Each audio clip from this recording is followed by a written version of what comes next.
So I will call to order the August meeting of the Bloomington Board of Park Commissioners. So roll call. Ellen Radke. Present. Israel Herrera. Here. And Jim Whitlatch. Present. Thank you. Thanks. All right, and then we've got the consent calendar, which has our minutes from last month, the claims submitted, budget amendments in the non-reverting budget, and so forth there, and a couple of smaller contracts. So if there's any discussion there, otherwise we can take a motion to approve that. I move we accept the consent agenda. Second. All right. And any comments?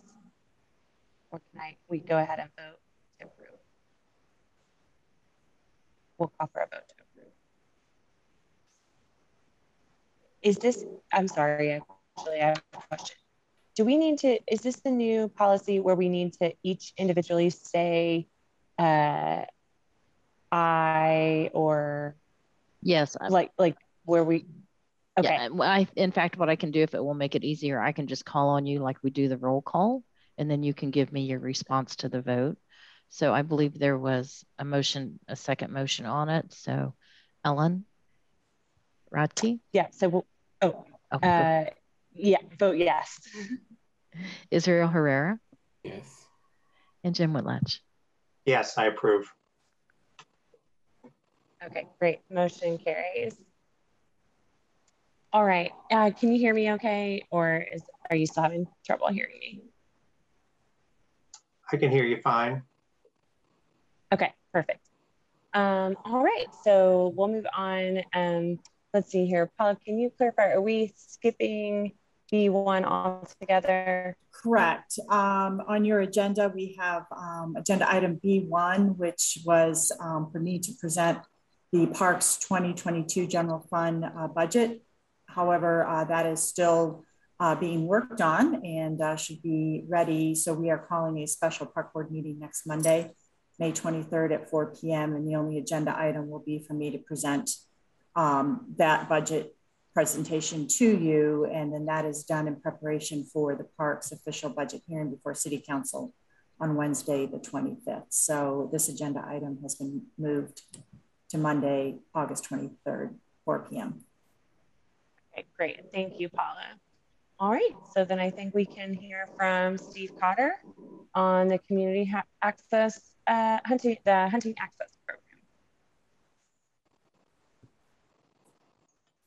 Thank you very much. Hello this afternoon. I am coming today asking for your approval for an agreement with Bruce Wild Security for the Griffey Lake Nature Preserve Community Hunting Access Program. The total dollar amount of the contract will be $4,968.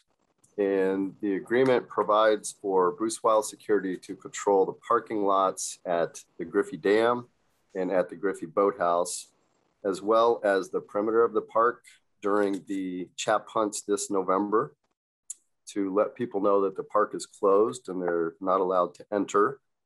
The park will be closed from Friday night at 11 until Monday morning at 5 a.m.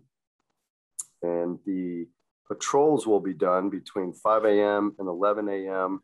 on those Saturdays and Sundays, and between 1 p.m. and 7 p.m. on those 6 days. And the dates of this year's chap hunt will be November 13, 14, 20, 21, 27, and 28. I'd be happy to answer any questions. I have a question about how they patrol the perimeter and make sure that people and I know this is I just want to make sure we don't have any unforeseen problems, not unforeseen, but somebody that doesn't know and happens to be out on a walk and gets in that area. How do we mark the perimeter of both for the community and for the people that are doing the hunting? And how does the security make sure that that area is secure? The main area of exposure for the perimeter is along Dunn Street. And there are a couple parking spots along Dunn Street that they go up and down Dunn Street and patrol. We also send letters of notice to all the adjacent landowners, informing them of the dates of the hunt. And at all of the access points that we know of, we post signage saying that the park is closed from Friday at 11 p.m. until Monday at 5 a.m. Okay.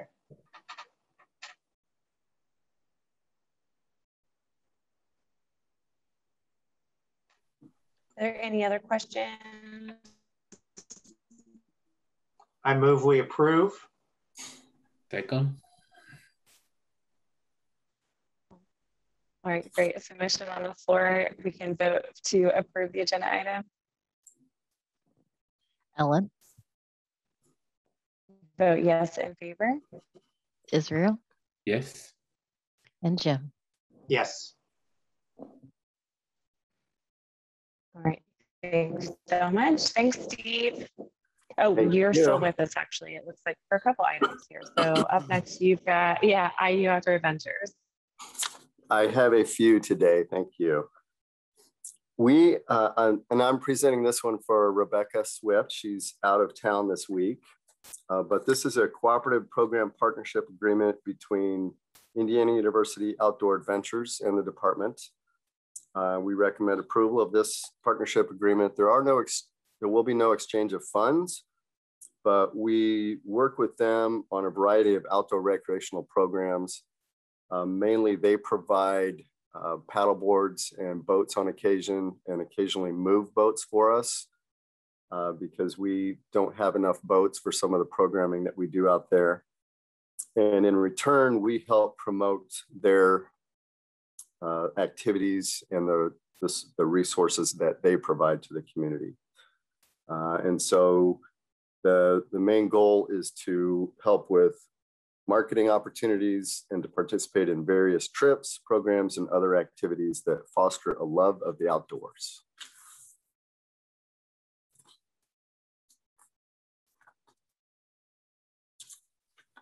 Sounds great.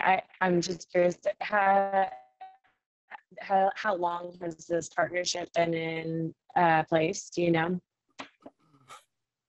I believe this is the first year that we're formalizing it in an agreement, but they have helped us out in the past when we're short on paddle boards, for instance, and we have materials for their programs down at the boathouse. And we've done that for at least 3 years that I can recall. That's great. Thanks, Steve. If there's another discussion, we can take a vote, or we can take a motion. Move to approve. Right, but yeah, before second, just wondering about any idea of the emotional and mental programs. Is there any knowledge about places, or how does this work? I don't have a list of the programs in front of me. Rebecca works more closely with them. So I'm afraid I can't provide information on that right now. And Steve, you're saying this is the first year and will be for 1 year until next July, right? I believe this is the first year that we have formalized it, and yes, it will be reconsidered in a year. Okay, yeah, I second. Okay, great. So we can proceed with a vote. Ellen Rodke, Vote yes. Israel Herrera, Yes. Jim Whitlatch. Yes. All right, motion carries. Steve, you got one more for us. I do, thank you. And this is also on Rebecca's behalf. It is regarding funding for Griffey Lake Nature Day. And we work closely with the Summer Star Foundation, and we are seeking approval of a renewal of a memorandum of agreement for the Griffey Lake Nature Day project. And Summer Star has committed to pay $5,000 to cover program expenses for this season of Griffey Lake Nature Day, which is in its 14th year. Excuse me, it's an experiential environmental education program for fourth graders from the Monroe County School Corporation. And we use hands-on outdoor activities in coordination with the state science standards, the curriculum that students are working on. And ever since we started Griffey Lake Nature Days, the Summer Star Foundation has helped fund it. And the funds will be used for personnel, curriculum development, logistical coordination, transportation, supplies, and program materials. And we're very grateful to the Summer Star Foundation for their support of this program.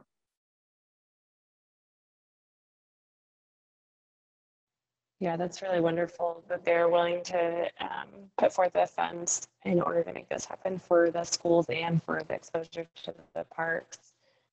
There are other questions?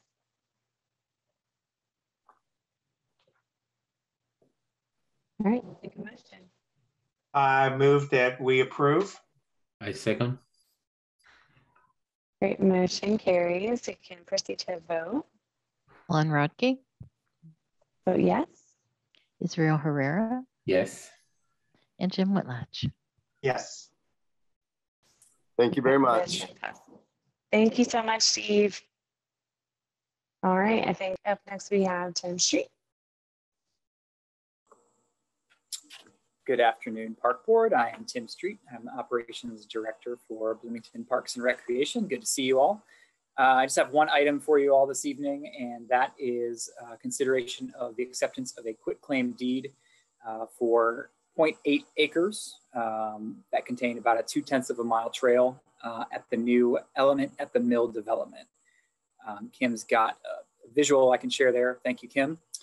So just so you know where this is located, if you're familiar with the Clear Creek trailhead at Tap Road and Woolery Mill, there is a new apartment complex that has been built just north behind the Woolery Mill.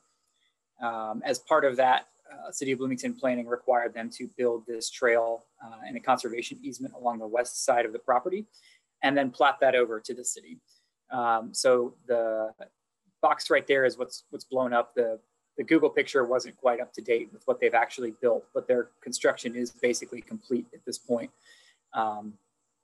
And I was out there with the city engineer doing inspection, and this was one of the items that was inspected to make sure it was ready for acceptance by Park Board. Additionally, Steve did an assessment on the property just to take a look at known hazards, things like that, and everything has come back positive. You can see a picture of the new trail there. Currently, obviously, the trail's a bit of a disconnected segment, but I put the graphic together at the top just to kind of show where this may factor in to our plans in the future. The black dotted line is the proposed potential phase 1 of the Duke Trail, heading west from Switchyard Park. And I call it Duke Trail, though that would not be its operational name. It's along a Duke easement. Eventually, it would have another name. You know, the East-West Trail, something like that. What we're hoping with that trail is to eventually connect west to Weimer Road and to Wapahani, which is over there. And the whole area just immediately north of the mill is in a PUD, the Sudbury PUD, that is currently being looked at being developed by the city.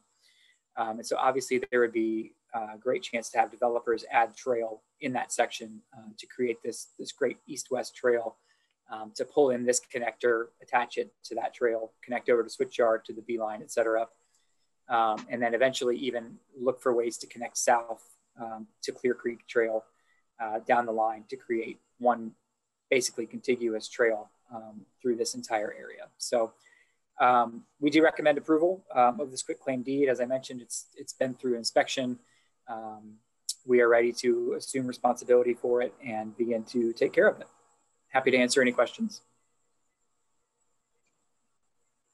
Looks like a good idea. My my question is not really related to the deed, but to the proposed connection. You show the Duke Trail on there going to this trail. What is the, I can't tell from the map, what's between those two spots now?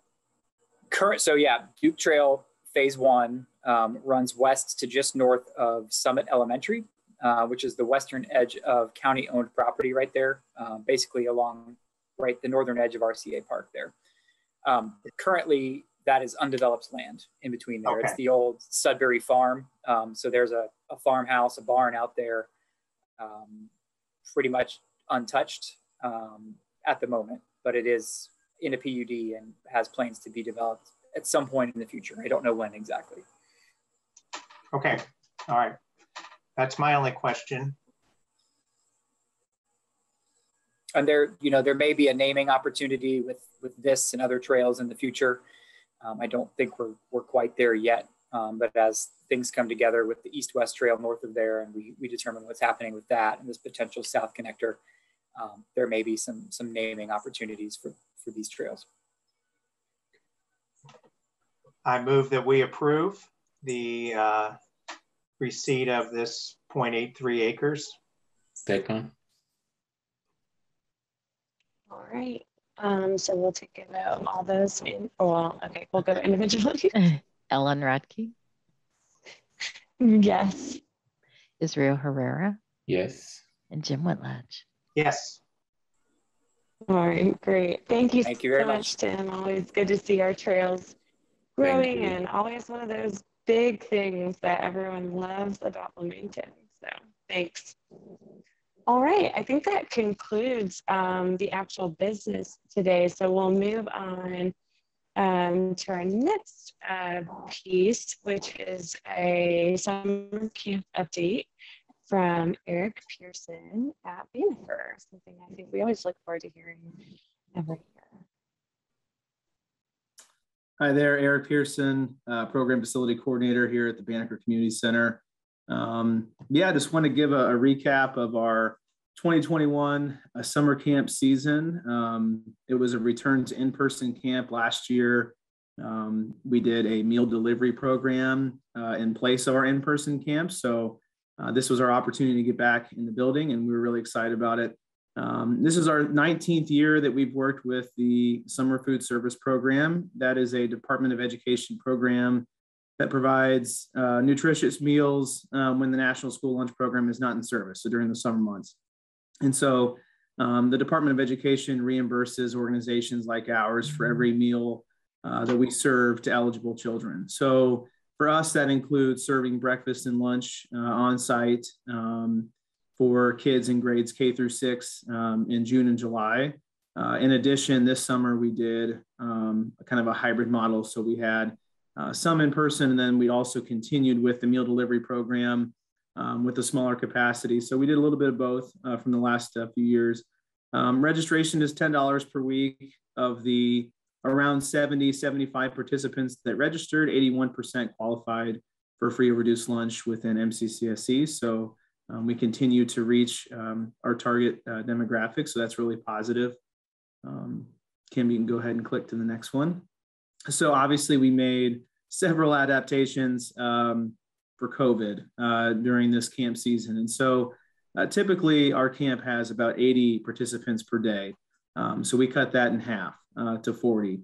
And that really had to do with the spaces available in the building, but also the trail group size, knowing that we do get so many siblings. So there was a few different factors that came into play there. Like I mentioned before, we did continue to offer the free meal delivery program for participants who couldn't attend in person.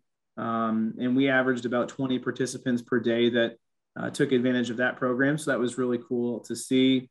We did reduce our trail group size significantly, and we served meals outdoors whenever we were able.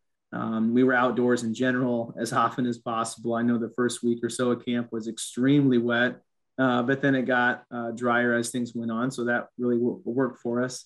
One of the things we changed this year, especially given the fact that you do want to have the same kids week in and week out, typically this camp has weekly registration. So throughout the summer, you can sign up for the next week during the current week. We went away from that this year just to allow for some consistency with our participants over the course of the summer. And so all 8 weeks were available beginning on May 1st. And so I think there was some, positives and negatives from that, things that we'll continue to go with moving forward, and things that will change. But overall, I think for this summer, it was a really positive thing that we were able to do. And with guidance from the CDC and the health department, we created our emergency operations manual. So as you can imagine, it's a lot of contingency plans if you have a positive case or somebody with symptoms. We were really, really fortunate. None of our campers or staff came down with COVID-19 during the camp season. I think that's a testament to the kids and kind of the families and what they've adapted to it during the pandemic, but also our staff. They did a great job following a lot of the protocols. So that was definitely a big positive thing from the summer. Moving on to the next slide, we do work with a lot of community partners for field trips and for club activities. So, less so this year than in the past, but we still worked with several. We had an awesome yoga instructor, Erica Gooch, that came out and worked with the kids. She did such a terrific job. We took a field trip to Lotus. El Mercado did some things with the kids as well. Each Friday, the Plant Truck Project worked with the kids, and they were able to do a lot of individual pots of produce and different things that they grew. And so throughout the summer, they could see those things develop. It was really cool. I think there's a picture later on that can show you a little bit of an example of that. We continue to work with the Monroe County Public Library for our Drop Everything and Read portion. So our kiddos were able to take advantage of some of the programs the library has through that. Nature Club with park staff, specifically Kate Cedar, Natural Resources, just do a terrific job. I know Rebecca Swift, works and oversees that group, but they do some really cool field trips as well. One of my favorites is the Sculpture Trail down, I think in Greene County, and then they also go to Marble Hill Farm. Those are two experiences the kids always love. We did drawing club and STEM in-house, but then we also did a club that's not mentioned here with IU Rugby as well. So those were some of the community partners we want to highlight, but overall it was really cool to have so many people come and interact with the kids and us to push out to their facilities as well. On the next slide, we talk about some of the field trips I mentioned. We did hit up a lot of local parks. So this was our first summer. We were able to really spend some time at Switchyard. Being so close to Banneker, that was really, really convenient, and the kids loved it. We also went to Hoosier Heights, Lake Lemon. Have to mention TLRC as our rain location, especially on days we can't go to the pools. We do go to Mills and Ryan, usually one of the two every day during the summer, as well as Griffey Lake and Wapahani. So a lot of really cool field trips the kids took as well. In this picture, one of the things the kids do, for their field trip to Sculpture Trail is they work with the artists there to kind of create a design in a sand glue kind of block. And then what they do is they melt some metal, and while their kids are there, they'll pour that into their design. So that's kind of what you're seeing in this picture. They pour that into the kids' designs, and they can take them home. So that's a really cool field trip. I think, we're going to start to dive into some of the data. So I love doing this stuff. It's always really beneficial to look back. Obviously, no question, attendance was different this year. And we knew that going into it. So as you can see, we're pretty consistent from 15 to 19, a huge jump for us in 20. That was due to the meal delivery program and just the volume we were doing there. But given the fact that we cut our capacity in half, we knew that attendance was going to be lower. So that's reflected here in this figure. On the next slide, you'll see our total number of individual participants was around 75. That's a combination of our in-person camp and the amount of kids that we delivered meals to throughout the summer as well. So you can see where that kind of ranks with the other years that we've done this. We were really, really consistent in years prior to this. And I'm hopeful that, assuming the pandemic allows, we'll get back to somewhat more of a normal number next year. Food service, surprisingly, if you look at it compared to other in-person years, we weren't that far off. We served 3,472 meals in total.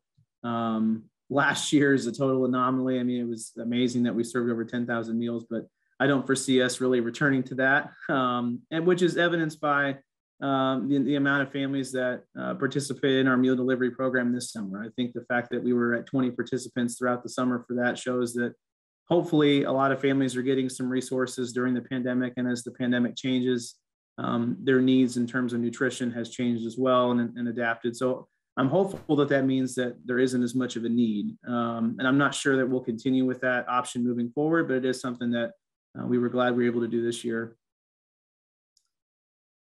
And then this is our yearly meal reimbursement.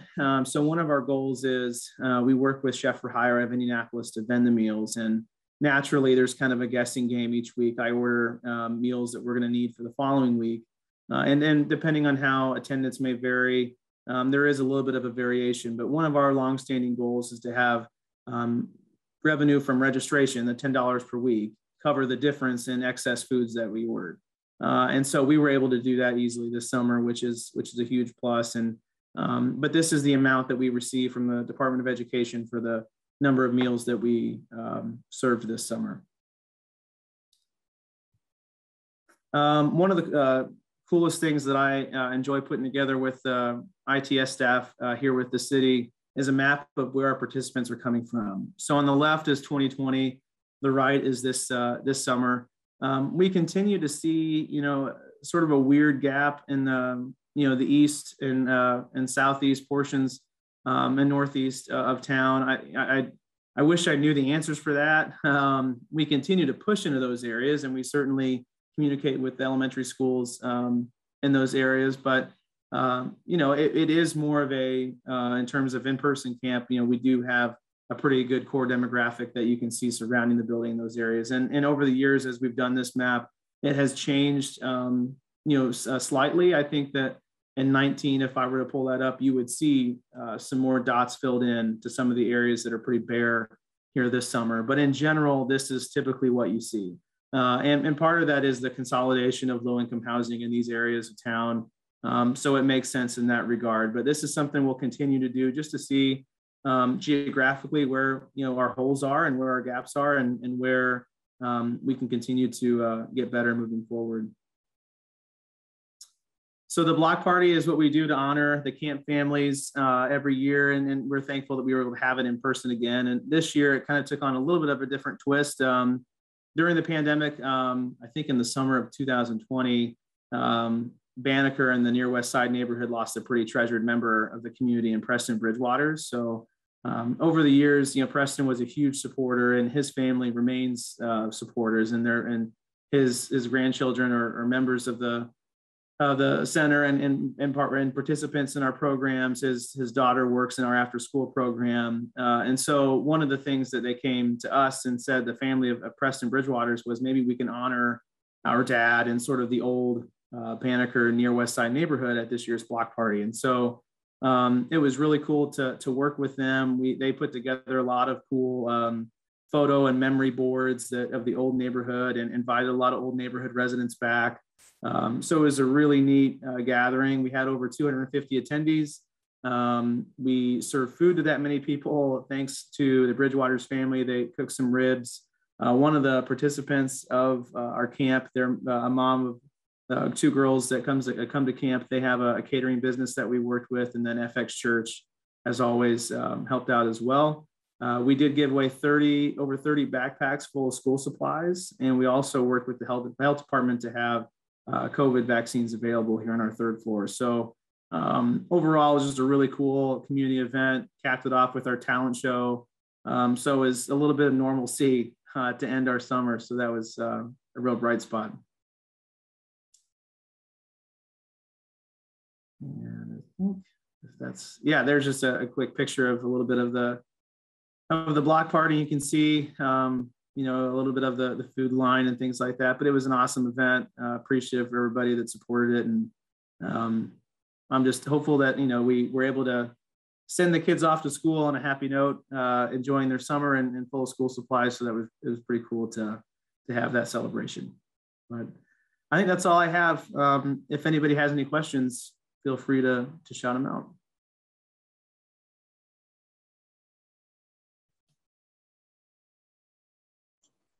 Thank you for that. That's great presentation, very interesting, and a great thing we do out there. Appreciate that. Thank you. So many good examples. Just so many good examples of the creativity that y'all put to use. And wow, the block party sounds awesome. That's such a neat thing for that neighborhood. And yeah, great job. Y'all are always killing it over there. Yeah, I totally agree. Yeah, thank you for this presentation and letting us know about all the events and everything. Just curious about the talent show and also the recognition day. So what types of events were presented for the talent show, and also the recognition, it's for the day, or is there any kind of a highlight for recognizing attendance? Yeah, so the talent show is always the showstopper of the block party. So we have a stage that we set up in the gym, and there's a pretty decent crowd that forms. But a lot of times the kids, it's a lot of lip sync battle. It's a lot of dancing. We've had stand-up comedy. I'm trying to think of some other things. It's ventriloquists, poetry, things of that nature. So it's pretty wide ranging. This year was a little bit shorter than it typically would be, obviously, but those are the typical things that the kids display. And the recognition ceremony, we actually put a banner in the gym that said that, to thank our staff. And so one of the things that we did, and that we're going to continue to do because the Banneker is large enough, the part-time staff that work in this camp in the building throughout the year, they are what makes the place go. They're the heart and soul of the facility. Our jobs as full-time staff is to just put them in spots where they can succeed and to support them. And so what we did was we had part-time staff and even some staff that are no longer with us that had come back for the event. We gave them a Sharpie and had them sign this banner that's in the gym. And so it'll always stay there. And so, the part-time staff that put in a lot of hard work and dedication over the years, we want to make sure they have kind of a permanent spot in the building. So that was part of the recognition. And then the staff did something a little bit different this year. We did paper plate awards for each participant. So, they can be kind of goofy to, the funniest jokes at camp, or I think we had one that the staff, I guess, find humor in a pandemic. It could be difficult, but they taped a mask to the back of the paper plate and said, most likely to be reminded to put on their mask, and things like that. But that's kind of what we did this year. And so just, those kind of paper plate awards is what we did. Something a la the Dundies from The Office. That was sort of the inspiration. Great. Yeah, and also it was great to highlight the family, the donors, and this family who has been engaged in providing and giving this opportunity for many participants. That's also great, and thank you for sharing what they also do to have this for many attendees. Yeah, it's amazing over the years how we continually serve generations of different families. And that family in particular just has such a special place in our hearts here at Banneker. One of the things that I said at the event was, for those of us that work here now, we're leasing this facility. Those people that came before us, they own it, and we pay rent every single day with the work that we do with the kids. I know that's kind of a cheesy line, and my staff will roll their eyes when I say that, but I think that's the truth. And so, one of our taglines is, honor history and shape the future. And so we hope to honor the past participants and the neighborhood residents and everything that we do.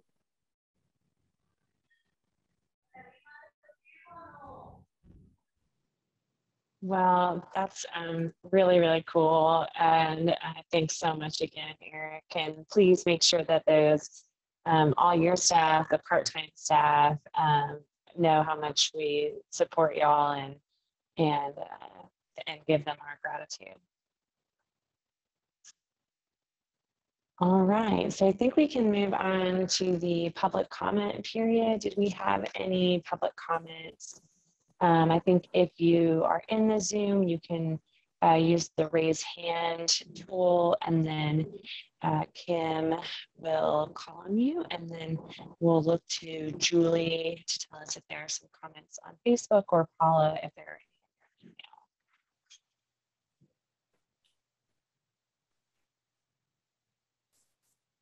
There are no comments from the Facebook Live on the Parks and Recreation Facebook page. Thank you, Julie. And I don't see any hands raised yet. And there's nothing in my email. Okay. Well, I think it was a pretty short meeting. We'll be meeting again next Monday at 4 o'clock p.m. and that will be to review and approve the budget before it goes to City Council on Wednesday. Is there anything else for the good of the order?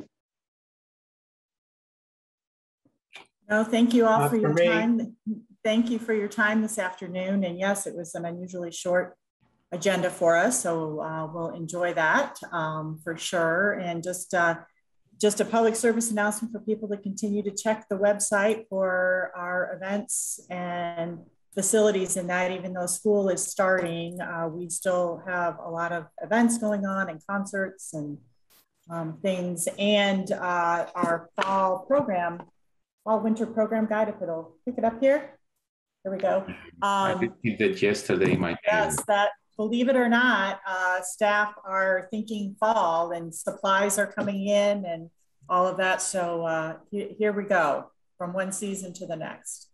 Yeah, thanks for that reminder, Paula. That actually crossed my mind too. I got mine in the mail this week and we've been looking through it. I see there's a staff member with some photography that made it into the program Yeah, by the Tim, yes. Our multi-talented Tim Street. And yeah, huge credit to all the staff who are just really busy already finishing up everything that's been going on this summer and then rolling right into the fall.